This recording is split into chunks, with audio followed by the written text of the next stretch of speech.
just gotta be honest, I don't know what the big deal is. So this is it a year later. Obviously, a lot of things changed in this tank, so I'll tell you what worked and what didn't work so well in my crested gecko bioactive tank. First of all, this is unfiltered, so I have a poop-covered 3D printed hide for mildew that she doesn't use and she just poops on every night and jumps around in.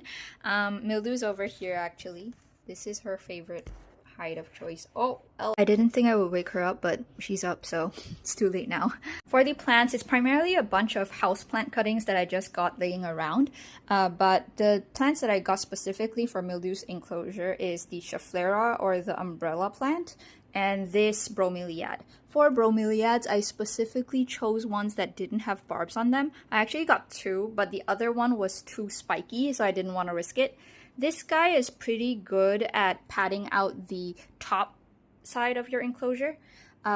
It started off with this one bromeliad that I stuck into the wall, and it created this one and another one that I just broke off and just poked it into the expanding foam that was exposed. For the Schefflera though, I think it's not growing as well as I want it to because of the placement and the layout of my enclosure, which is where I bring in my horde of pothos. So here you can see, I think three different types of pothos. This guy, I think it's just a common golden pothos.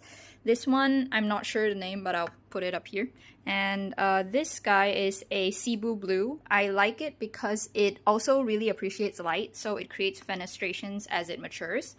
And yeah, other than that, I have a bunch of philodendrons that are doing okay. I wouldn't recommend philodendrons in this tank specifically, mainly because they're quite finicky compared to pothos that will just grow anywhere. Here you can see my sad excuse of a pink princess trying to climb. Admittedly, it's on a ledge that I created when I initially built this enclosure, and it's not in the best area. But for pothos, they would just vine down, but that's not the case for philodendrons that I've found so far. In the side view, you can see mildew right here. Here you can see how the pothos just kind of follows wherever it can vine. And it's kind of extending its roots into the expanding foam, which is what I wanted, so that's pretty nice. What didn't do too well was this fern right here. You can see its corpse. It was just not humid enough for it, and I couldn't keep up with the watering of this dry sphagnum moss, so I decided to give up on it.